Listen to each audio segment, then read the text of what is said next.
This is Alpha, and I'm the Papa. Welcome to our channel!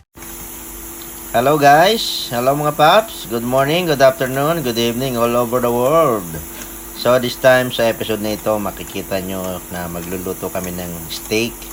So sa frying pan lang yan with a clove of garlic. Ayan, so yung daughter ko yung naglukok yan mga paps. So yan, steak po yan. So medium rare lang yung ang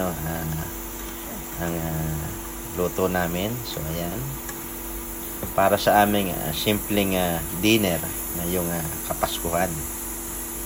So ayan mga paps, at ayan, mukhang luto na at i-slice na niya. Ayan na yung na-slice.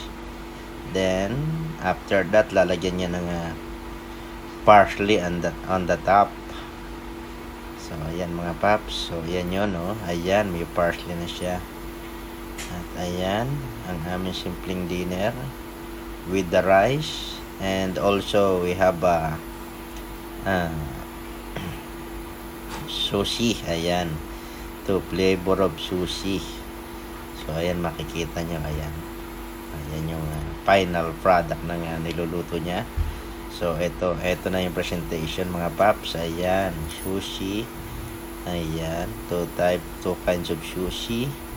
So ayan, at si Paps na ang unang titikim.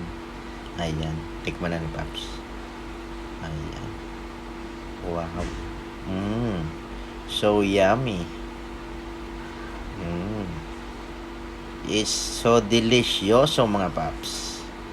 So yan lang mga paps, at hanggang dito na lang, at shinare lang namin yung aming ayan, food for the night. So ayan, mukhang uubusin na ni Paps.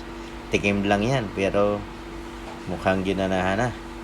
So ayan, hanggang dito na lang. Thank you very much for watching, and I love you all. Bye bye.